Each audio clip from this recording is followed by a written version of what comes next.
નમસ્કાર. ચાલો આજે એક એવા ચરિત્રની વાત કરીએ જે સદીઓથી આપણા સૌ માટે પ્રેરણા રહ્યા છે, શ્રીરામ. પણ જુઓ, આપણે એમને માત્ર એક પૌરાણિક પાત્ર તરીકે નથી જોવાના.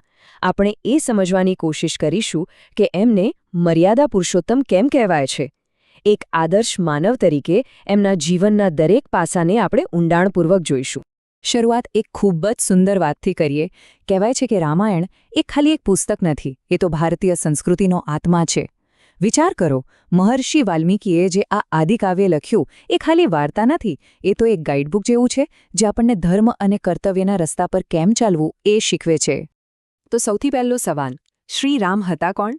આપણા શાસ્ત્રો શું કહે છે? શાસ્ત્રો પ્રમાણે તેઓ ભગવાન વિષ્ણુના 7મા અવતાર હતા અને એમનો જન્મ કોઈ સામાન્ય કારણસર નહોતું થયો. એમનો એક ખાસ હેતુ હતો, રાવણના અત્યાચારનો અંત લાવવો અને પૃથ્વી પર ફરીથી ધર્મની સ્થાપના કરવી, એટલે કે ન્યાય અને સારપનું રાજ પાછું લાવવું. આપણે બધા જાણીએ છીએ કે એમનો જન્મ અયોધ્યામાં રાજા દશરથ અને રાણી કૌશલ્યાને ત્યાં થયો હતો. પણ એમની સાચી ઓળખ એમના આ બિરુદમાં છે, મર્યાદા પુરુષોત્તમ. ક્યારે વિચાર્યું છે કે આનો અસલી મતલબ શું થાય? આનો મતલબ એ છે કે ભગવાને માનવ અવતાર લીધો, આપણી જેમ જ મર્યાદાઓ અને મુશ્કેલીઓનો સામનો કર્યો, છતાં પણ એકદમ આદર્શ જીવન કઈ રીતે જીવી શકાય એનું શ્રેષ્ઠ ઉદાહરણ પૂરું પાડ્યું. એમની આખી જીવનયાત્રાને સમજવા માટે રામાયણના 7 કાંડને જોવા પડે. બાલકાંડ, અયોધ્યાકાંડ, અરણ્યકાંડ, કિષ્કિંધાકાંડ, સુંદરકાંડ, યુદ્ધકાંડ અને ઉત્તરકાંડ. એમના બાળપણથી માંડીને રાજ્યાભિષેક સુધી દરેક કાંડ એમના જીવનનો એક મહત્વનો પડાવ છે. એમ કહી શકાય કે આ એમની સફરનો એક નકશો છે.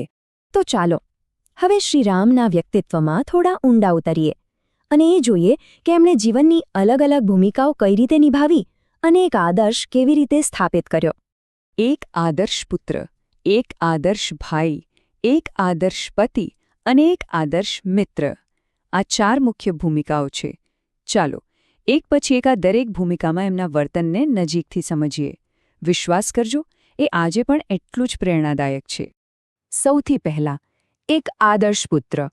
આનાથી મોટું ઉદાહરણ શું હોઈ શકે? વિચારો, જે ઘડીએ રાજગાદી મળવાની હતી એ જ ઘડીએ પિતાએ આપેલું વચન સાચવવા માટે એક સવાલ પણ પૂછ્યા વગર બધું જ સુખ છોડીને 14 વર્ષનો વનવાસ સ્વીકારી લીધો. આ હતું પિતાના વચનનું સન્માન. હવે વાત કરીએ એક આદર્શ ભાઈની. એમના ભાઈઓ માટેનો પ્રેમ અને ત્યાગ, એની તો વાત જ શું કરવી. રામ ભરત મિલાપનો પ્રસંગ યાદ છે? એ ખાલી 2 ભાઈઓનું મિલન નહોતું, એ તો પ્રેમ અને કર્તવ્યનું શિખર હતું, જ્યાં બંને ભાઈઓ એકબીજા માટે રાજગાદી છોડવા તૈયાર હતા. આવો પ્રેમ ક્યાં જોવા મળે? અને એક આદર્શ પતિ તરીકે સીતાજી પ્રત્યે એમનું સમર્પણ અતૂટ હતું. અને ખાસ વાત એ છે કે એ જમાનામાં પણ એમણે એક પત્ની વ્રતનું પાલન કર્યું. આ લગ્ન સંબંધમાં વફાદારી અને સંયમનો કેટલો મોટો સંદેશ છે, ખરું ને? અને હા, એક આદર્શ મિત્ર. એમની મિત્રતામાં કોઈ ઊંચ નીચનો ભેદભાવ નહોતો. સમાજના બધા નિયમો તોડી નાખ્યા. સામાન્ય નાવિક કેવટ હોય, વાનરરાજ સુગ્રીવ હોય કે પછી પોતાના દુશ્મનનો ભાઈ વિભીષણ કેમ ન હોય, એમણે મિત્રતામાં ખાલી દિલ જોયું, કોઈનો હોદ્દો નહીં. પણ રામનું ચરિત્ર ખાલી વ્યક્તિગત સંબંધો પૂરતું સીમિત નહોતું. એમણે તો આખા સમાજને જોડવાનું કામ કર્યું. ચાલો જોઈએ કે કઈ રીતે તેઓ સામાજિક એકતાના પ્રણેતા બન્યા. આ પ્રસંગ તો આપણે બધાએ સાંભળ્યો જ હશે, શબરીના એઠા બોર. આ વાત ખાલી બોર ખાવાની નથી, આ વાત છે સામાજિક સમાનતાની. એમણે એક ભીલ સ્ત્રીની ભક્તિનું માન રાખ્યું અને જાતિ જ્ઞાતિના બધા ભેદભાવોને એક બાજુ મૂકીને એના પ્રેમથી આપેલા એઠા બોર પણ ખાધા. એવી જ રીતે અહલ્યાનો ઉદ્ધાર. જે સ્ત્રીને સમાજે તરછોડી દીધી હતી, એનો ઉદ્ધાર કરીને એમણે સ્ત્રી સન્માન અને માફીનો એક બહુ મોટો સંદેશ આપ્યો. એમણે શીખવ્યું કે દરેકને ભૂલ સુધારવાનો એક મોકો મળવો જ જોઈએ. અને સૌથી અગત્યની વાત, રાવણ જેવા મહાશક્તિશાળી રાજા સામે લડવા માટે એમણે શું કર્યું? કોઈ મોટા રાજાની મદદ માંગી? ના.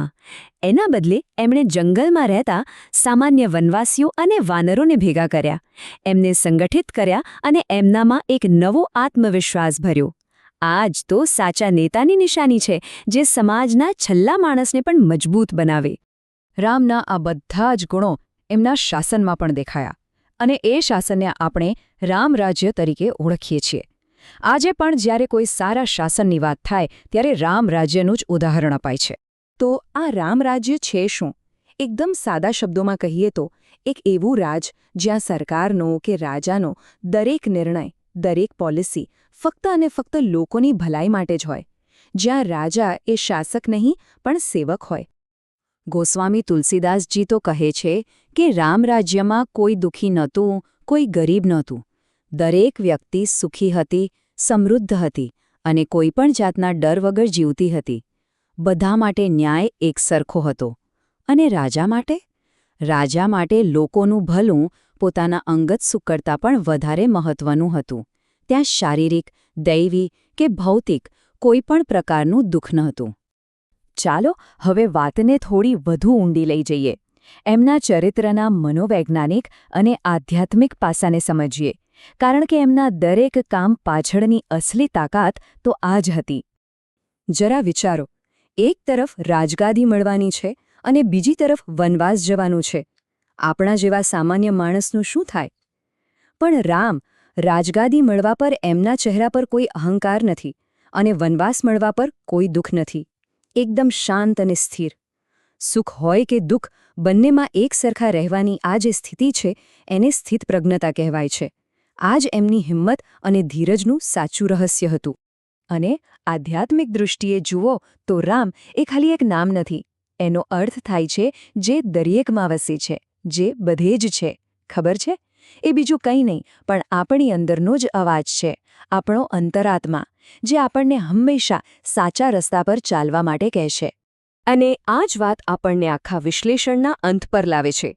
એક વાક્યમાં બધું જ આવી જાય છે. રામો વિગ્રહવાન ધર્મઃ.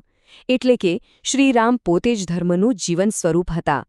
એમનું આખું જીવન આપણને બસ એક જ વાત શીખવે છે કે ભલેને ગમે તેવી ખરાબ પરિસ્થિતિ આવે, પોતાના સિદ્ધાંતો અને પોતાના કર્તવ્યનો રસ્તો ક્યારેય છોડવો નહીં. આ બધી વાત પછી એક સવાલ આપણા બધા માટે છે. આજના આટલા ફાસ્ટ અને મોડર્ન જમાનામાં મર્યાદાનો મતલબ શું? આપણા પોતાના જીવનમાં, આપણી પ્રોફેશનલ લાઈફમાં સિદ્ધાંતોની એ લક્ષ્મણ રેખા આપણે ક્યાં દોરવી જોઈએ? આ સવાલ સાથે જ આજે આપણે અહીં અટકીએ છીએ. વિચારતા રહેજો. નમસ્કાર.